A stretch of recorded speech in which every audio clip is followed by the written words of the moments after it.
Whether you love it, you hate it, or you're indifferent, the time has come. Welcome to the Super Conference era. The Big Ten adds a flashy blue blood, the national championship runner-up, a basketball school, and a rising giant. But we've seen in the past that leaving your conference to come play a different brand of football isn't always an easy transition.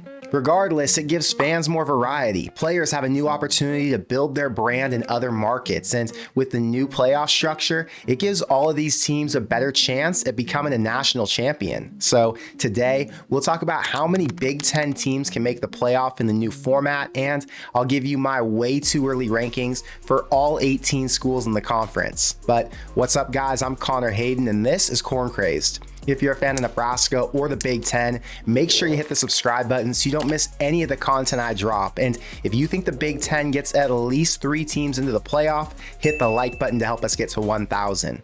But now, let's get into it. He's hit and set. He's taking a shot downfield, wide open end zone, caught, touchdown. With conference realignment comes a new playoff format, and it's crucial because there are so many strong teams beating up on each other, and records are going to look worse than they have in the past by the time we get to selection day. The power conferences obviously deserve the most slots since they have the flashy brands, the big name coaches, and the best players, but just because they deserve to have more teams in doesn't mean it's a guarantee. As it stands today, and this could change since this format's only confirmed for the next 2 years, there are 12 slots, 6 for the highest ranked conference champions and 6 for the rest of the top 12. In this example, I've got Georgia, Florida State, Ohio State, Kansas, and Boise State as the 5 conference champions in the final poll, and the other 7 slots are filled in with teams who didn't win a conference championship game but still finished ranked inside the top 12. Again, this is just an example, not my prediction, but the breakdown by conference is 3 SEC, 3 Big Ten, 2 ACC, 2 Big 12, 1 independent, and 1 group of 5. And I'd guess we get something really similar to that by the end of this season. And I think that makes the most sense. Although the SEC and the Big Ten schools play the tougher competition, the playoff voters recognize that, and they're going to rank them accordingly. So by the time we get to December, we should be in for a really good slate, even if 1 group of 5 makes a run and sneaks in as a 12 seed. Making the playoffs the dream for every school, but as you know, that's not a realistic goal for most teams. We've got 18 schools in the Big Ten, and if you get jammed on scheduling or you don't have the roster that can go the distance, you're dead before you even get started. So who's got a shot? Which of these teams have enough firepower to come out on top in the games they aren't supposed to or stack up some ranked wins? It's still way too early to make any serious predictions, but I watched a lot of football this last season, and I think I'm qualified to give you a proper ranking for the entire conference. So let's get to it, and we'll start from dead last at number 18, the Indiana Hoosiers. They've got a brand new coach, a brand new QB, and multiple transfers from James Madison who they're going to rely on to make an impact right away. This staff lacks Power 5 experience, and even though they've won before, I'm not a believer in quick success at a school that only picked up 1 Big Ten win last season. I think long-term we can expect IU back in bowl games and even pushing for 8 or 9 wins, but a depleted roster that lost multiple starters to the portal and is transitioning to a brand new culture leaves them at the bottom of the barrel going into this year. Purdue's another school still working to install their culture, and they're using the portal to reload after their 2 stars on each side of the ball ended up bouncing out for better schools in the SEC. In Ryan Walters' first season, they weren't terrible, they just never got consistent. 1 week they'd score with ease, and then the next would be a 2-touchdown day, while the other team put up 30 plus. Hudson Card's a serviceable QB, but Graham Harrell's offense took a major step back from what Jeff Brom built, and unless Walters gets his defense back to top 25 caliber, making a bowl game's the best case scenario in his second year there. After an 8-win season, I thought Brett Bielema was on track to turn an Illinois into the next Wisconsin, but then he lost his DC. Their defense fell off a cliff, and the turnover nightmare on offense never gave him a chance. They lose 5 guys to the NFL. Their number 1 back left for Purdue, and the starting corners off to Louisville. Bielema's a great coach, but Illinois is a victim to the new college football landscape. They don't have the fan support, the resources, or the brand power to recruit at a high enough level. And even though they've shown they can compete with the top 25 teams when they have the right guys in the room, I don't know if they can point to enough players on the roster today to say they have the depth to improve on their win total from last year. Now we get into the teams I expect to make a bowl game, and Minnesota's got the coach to get them there. PJ Fleck's the king of doing more with less, but this season, they got to replace two of their top three pass catchers. A new QB comes in from New Hampshire, and their best two defenders are off to the NFL. I've talked a lot about Nebraska being historically bad on offense, but Minnesota ranked 7 spots lower than they did. And with Joe Rossi off to rebuild the Michigan State D, the offense needs to fix their issues quick because the defense probably won't be as solid as it has been these last few seasons. They've got a good culture and solid coaches, but their offense is just looking a little too one-dimensional as of today. At 14, I've got the Washington Horned Frogs. Do you remember when TCU played for a national championship, then followed it up with a 5-win season after they lost their OC and their entire starting lineup on both sides of the ball? Cool. Now imagine that situation, but with a Big Ten schedule. They returned 2 starters, and since they made the playoff and lost their coach after most of the guys in the portal were already locked in with other schools, the new staff was severely limited in terms of transfer potential. How about this for a Big Ten opener? Northwestern, who just beat Utah in a bowl game. At Rutgers, a rematch with Michigan in Seattle, then at Iowa. Best case, they go 1-3, but there's a world where they don't win their first Big Ten game until the last weekend in October when they play Indiana. There'll be a lot of movement in the portal in spring, so any of the QBs who don't make the cut at Ohio State or receivers from other Power 5 schools are going to be top priorities for this staff to go after, but year one's going to be tough. Love the Washington brand, huge fan of Jed Fish, and I'm a big believer in what he can build in Seattle. But take it from a Nebraska fan. Transitioning from an offensive conference into the Big Ten, especially with limited experience, means you're in for a very unforgiving year one. Michigan State's interesting. Jonathan Smith takes over a program that had Big Ten talent, but just couldn't win much these last 2 years. They added Aiden Childs, who played enough at Oregon State to show that he's ready to take over an offense. They added an NFL tight end and a true number 1 receiver from the portal, along with multiple linemen on both sides. But Smith did a pretty good job convincing most of his roster to stay, so he's not building from scratch. MSU only beat Nebraska and Indiana last season, but Smith's system is perfect for the Big Ten. Heavy run game, physical defense, and fundamentally sound quarterback play. He's working with similar players that he's had these last few years in Corvallis, and I'll be shocked if he doesn't have Michigan State back in a bowl game right away. Rutgers is another interesting team in the Big Ten. They obviously lack the resources and brand power to recruit at a level that'll keep them relevant in the Super Conference era. But Greg Schiano's an outstanding coach, and despite having one of the toughest schedules in the nation last season, they still managed to win 7 games with a bottom 10 offense. Their top 15 defense loses 2 guys to the NFL, but most of their starters return, and they might be even stronger on that side this year.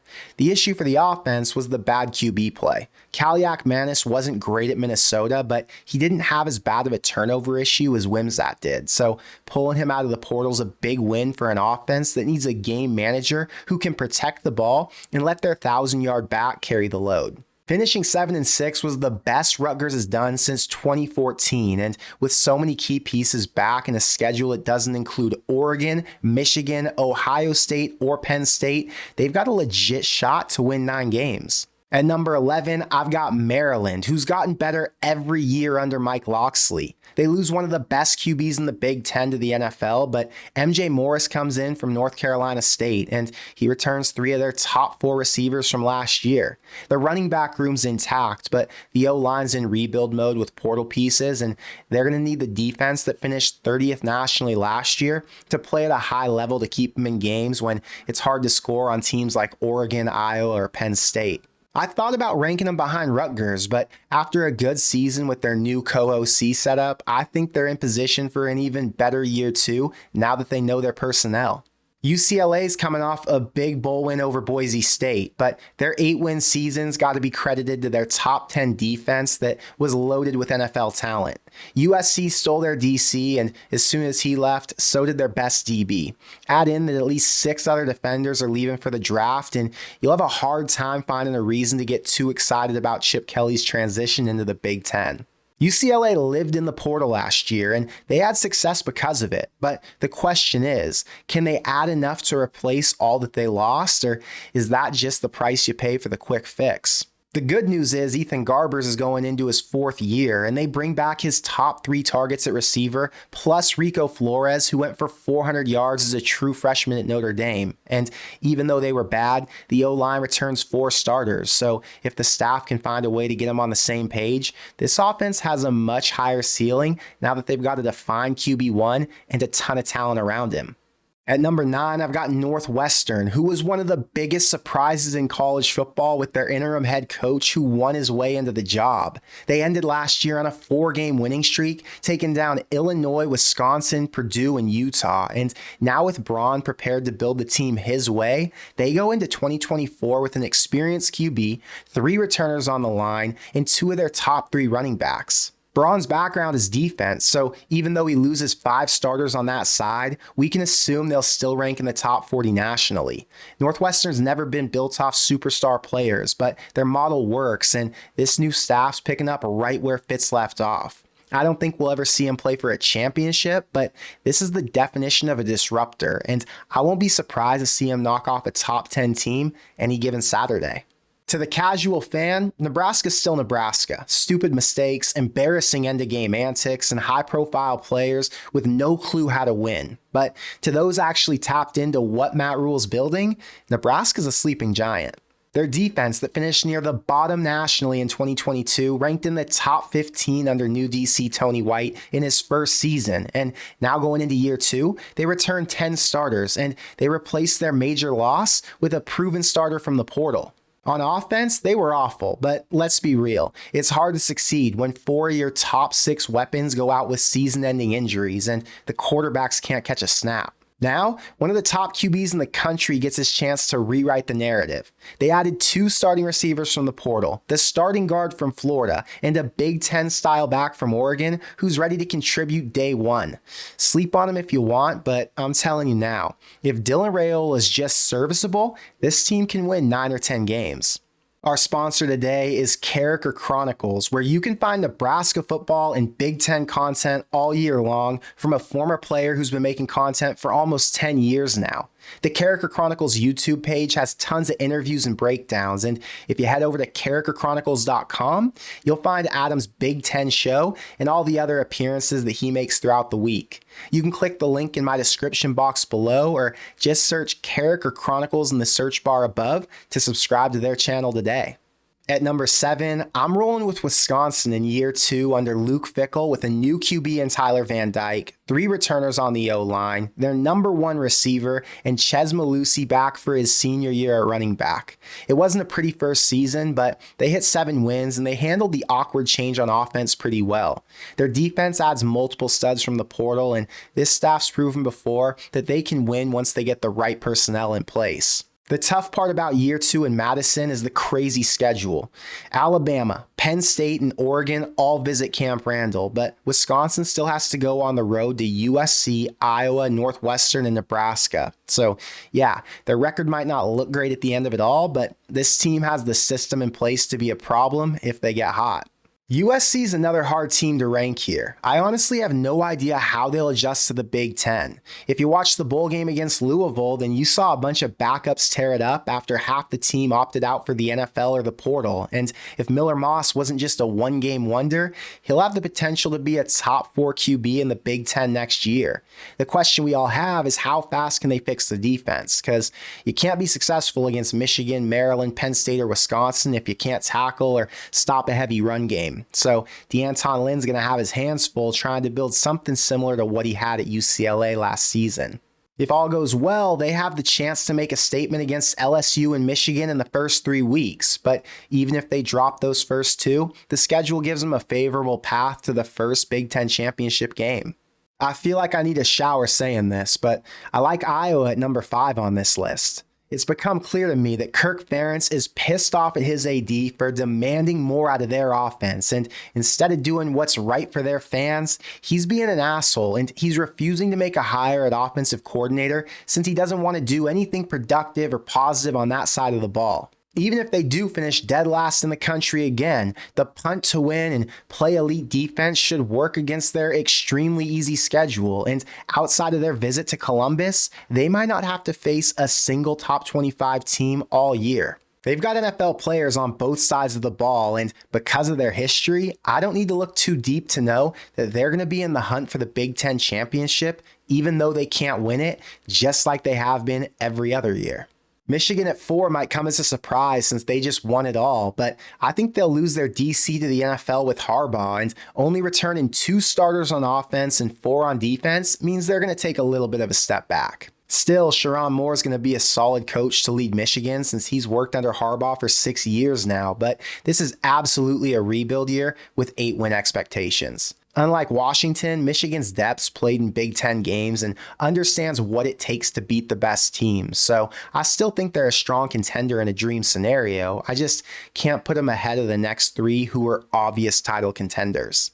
At number 3, I have Penn State, who got exposed by every good team they played last year, but they brought in a new OC who turned Kansas into a top 20 offense with a backup quarterback. And if they can find a passing game to help out their star running backs, this team could be deadly. The defense finished second nationally, and after losing Manny Diaz to Duke, Franklin brought in IU head coach Tom Allen to continue fielding one of the strongest units in the country. They get Ohio State and Washington at home, and they avoid Oregon and Michigan. So the path to the playoff is there if Drew Aller steps up and he plays like the 5-star QB he was coming out of high school. Oregon's a serious problem. They have the brand power, their money grows on trees, and now with Dan Lanning leading the way, they have one of the best cultures in the country. Dillon Gabriel comes in for his 6th season after he threw for 15,000 yards, and the pieces around him are only second to Ohio State in the conference. And last at number 1, Ohio State. And I'll keep this short. Ryan Day's done around. They were already loaded and the front runner to win the Big Ten, but to beat the Georgias and the Michigans of the world, you got to play their game, and the collective stepped up big time to get in the ring. They'll have the best running back room in the nation with Henderson and Judkins. Caleb Downs is a future top 10 NFL draft pick at safety. If Will Howard struggles at QB, they've got 2 of the top 5 QBs from this recruiting class in the room right behind him. And don't even get me started on their receivers. Ohio State not winning the Big Ten would be an embarrassment, but not making it to the national championship could mean it's time for Ryan Day to find a new job. All I can say is that if the pressure wasn't enough before, now it's at an all-time high, and even though they've got the most expensive roster in the country, you still have to win the games. I'd say any of the top 8 I listed today have a chance to compete for a playoff spot if the Big Ten gets 3, and I think the top 5 are contenders for the Big Ten title, but as we've seen in the past, anything can happen, and a lot can change between now and September. But I want to know what you think, so let me know in the comments below. Who do you think the most underrated team on this list is? Will Michigan be good enough this year to make it back to the playoff, or are you expecting some regression? And how many Big Ten teams do you think make the playoff? I know for sure there will be 3, but I think 4 is a possibility since there's a few good teams who won't play their biggest competition as a crossover to get knocked out of the ratings. But that's all I've got for today. So until next time, thank you for being here, and I will see you in the next one. Go Big Red.